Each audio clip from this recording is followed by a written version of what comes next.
జ్వరం రావడం మంచిదేనా? జ్వరం అంటే ఏంటి? అసలు జ్వరం ఎందుకు వస్తుంది? ఒకసారి ఆలోచించేద్దాం. ఫస్ట్ పాయింట్, మన శరీరానికి బాడీ టెంపరేచర్ ఉష్ణోగ్రత ఉండాల్సిన దానికన్నా ఎక్కువ ఉంటే దాన్నే జ్వరం అంటారు. ఒక సెల్సియస్ డిగ్రీస్లో 37 డిగ్రీలు ఉండాలి మన బాడీ టెంపరేచర్ ఉష్ణోగ్రత.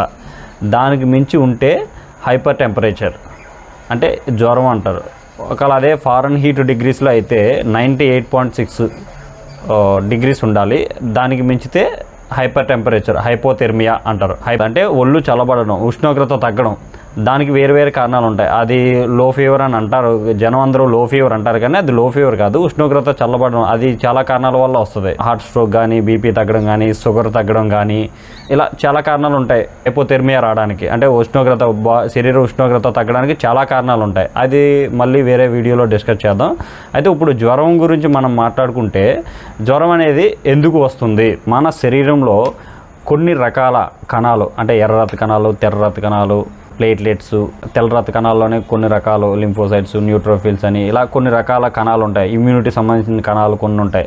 అంటే మన శరీరానికి రక్షణ ఇవ్వడానికి ఇమ్యూనిటీ సిస్టమ్ పనిచేస్తుంది. అలాగే మన శరీరానికి ఆక్సిజన్ సప్లై చేయడానికి ఎర్ర రక్త కణాలు పనిచేస్తాయి. అలా మన శరీరానికి ఉపయోగపడే కొన్ని రకాల కణాలు ఉంటాయి. అలాగే మన పేగుల్లో కొన్ని రకాల బ్యాక్టీరియా కూడా ఉంటుంది. అది మానవ శరీరానికి ఉపయోగపడే బ్యాక్టీరియా.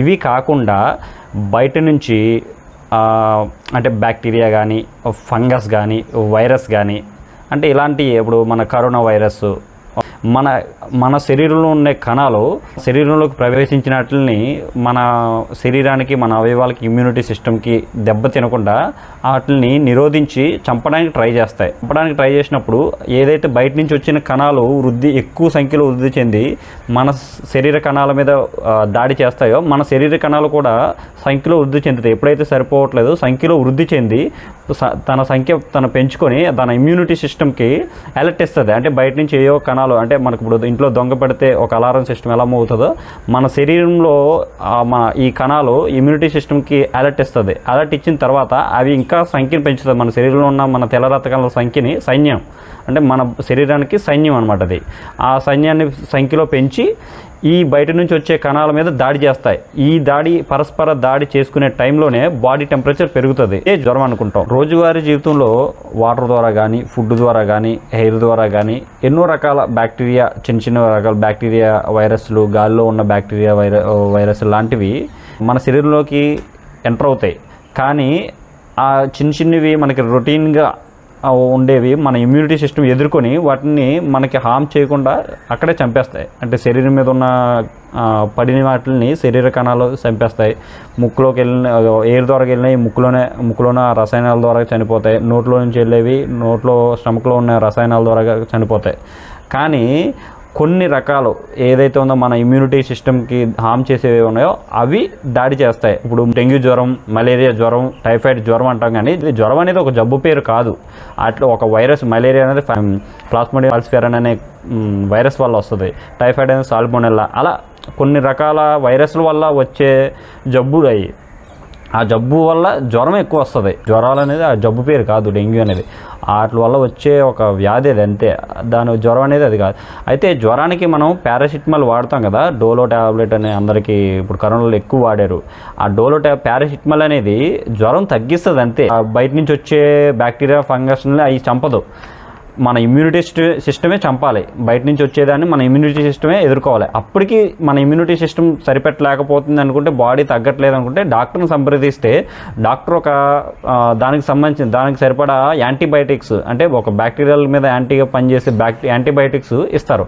అప్పుడు ఈ యాంటీబయాటిక్ సాయంతో బయట నుంచి వచ్చిన బ్యాక్టీరియానో, ఫంగస్నో, వైరస్నో మన ఇమ్యూనిటీ సిస్టమ్ ధీటుగా ఎదుర్కొని దాన్ని నిరోధిస్తుంది. అప్పుడు మన బాడీ టెంపరేచర్, ఉష్ణోగ్రత తగ్గుతుంది.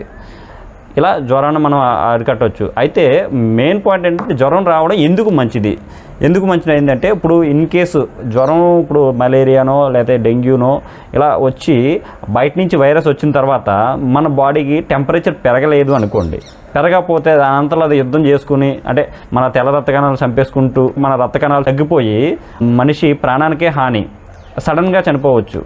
మన శరీరానికి ఒక ఇండికేషను, అంటే జ్వరం వచ్చింది అంటే ఏదో ఒక బయట నుంచి వేరే కణాలు వచ్చి మన శరీర కణాల మీద దాడి చేస్తుంది. అప్పుడు మన శరీరం తట్టుకునేదైతే మన ఇమ్యూనిటీ సిస్టమే దాన్ని ధీటుగా ఎదుర్కొంటుంది. ఒకవేళ ఇన్ కేసు ఎదుర్కోకపోతే మనం యాంటీబయాటిక్స్ వాడాల్సి వస్తుంది. ఇలా మన ఇమ్యూనిటీ సిస్టమ్ కానీ యాంటీబయాటిక్స్ వల్ల కానీ మనం వాడినప్పుడు కానీ ఆ బయట కణాలు చనిపోయి మళ్ళీ జ్వరం తగ్గిపోయి నార్మల్ స్థితికి వచ్చేస్తుంది. రిపీట్ అవుతూ ఉంటే కనుక మళ్ళీ దానికి ఒక టెస్టులు చేయించుకొని దేనికి సంబంధించిన ఏ వైరస్ వచ్చింది, ఏ ఫంగస్ వచ్చింది, ఎటువంటి బ్యాక్టీరియా వచ్చింది అనేది మనం నిర్ధారించుకోవాల్సిన అవసరం ఉంటుంది. అయితే జ్వరం రావడం అనేది మంచిది. ఆ జ్వరం రావడం వల్లే మనిషి ఏదో వచ్చిందని తెలుసుకుంటారు. అందుకు జ్వరం రావడం మంచిదే.